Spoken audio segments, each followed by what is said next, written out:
Hello আপু ভাইয়ারা, কেমন আছেন? আশা করি ভালোই আছেন। আমিও ভালো আছি আলহামদুলিল্লাহ। চলে আসলাম আপনাদের সামনে। তো আজকে আমি কি খাবো ভর্তা করে সেটাই শেয়ার করবো আপনাদের সাথে। পুরো ভিডিওটা দেখবেন, সাবস্ক্রাইব শেয়ার করবেন। এই যে আমি আজকে এইগুলা খাবো। মুখের মধ্যে কোনো রুচি নাই, তো আমার জিহ্বার মধ্যে জ্বর আসছে আপু ভাইয়ারা, বুঝছেন?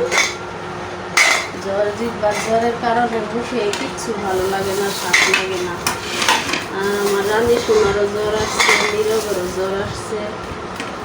এই জন্য এগুলো নিয়ে আসলাম, পেয়ারা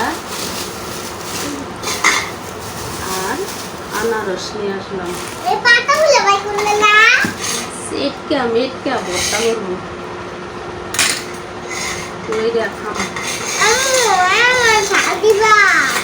বেড়া কেন মুসুর দিয়ে এই করলো।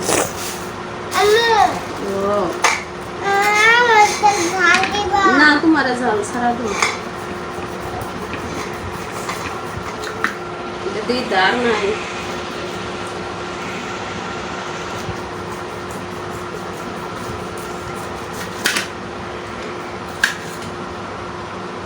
অনেক গ্রাম না ভুড়ি জানো তো।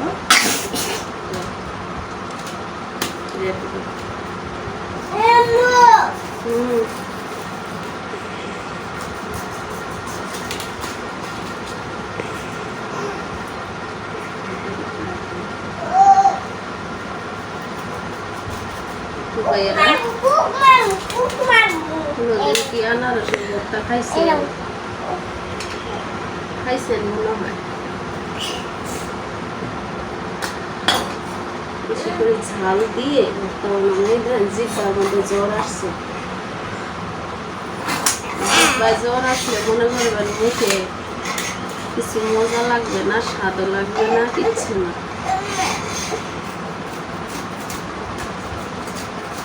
তোমার রানী শোনা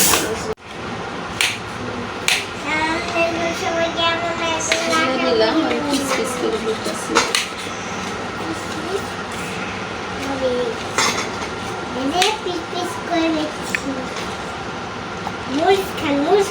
আনারস এমনি তো খাওয়া ভালো,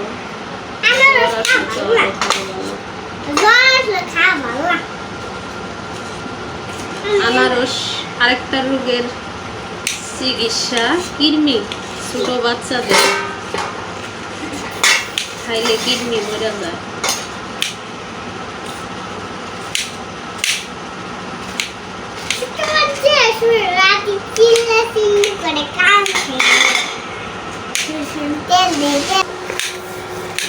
এই যে আপু ভাইয়েরা কমপ্লিট করলাম।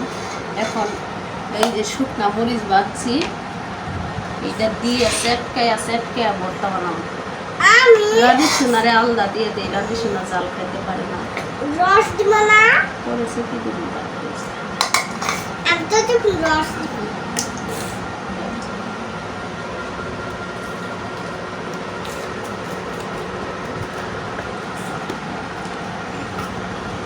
কারেন্ট মরিচ দুইটাই দিই না।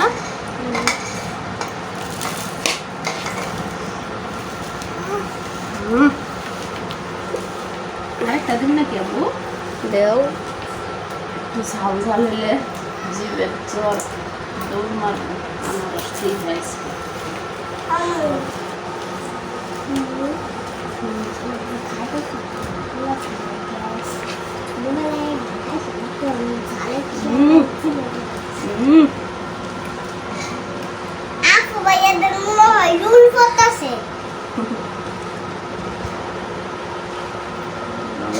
বিসমিল্লাহ।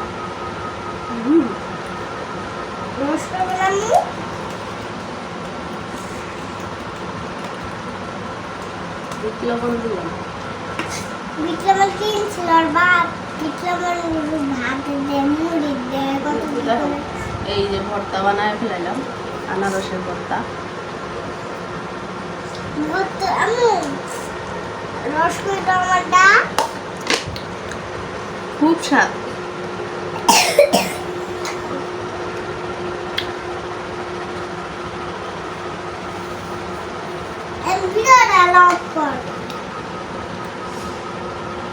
খুব মজা লাগতেছে।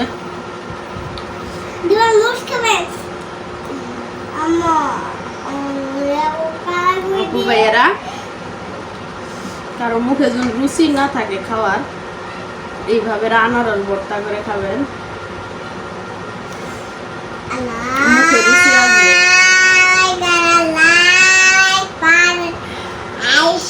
ঝালটা একটু চড়া দিবেন।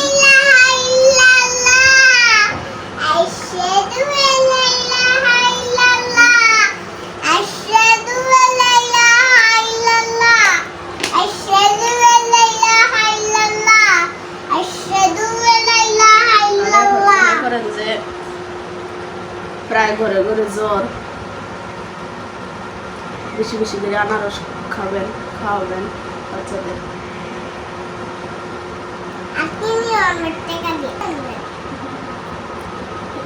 তো আপু ভাইয়ারা, আমার আনারস ভর্তাটা কেমন হলো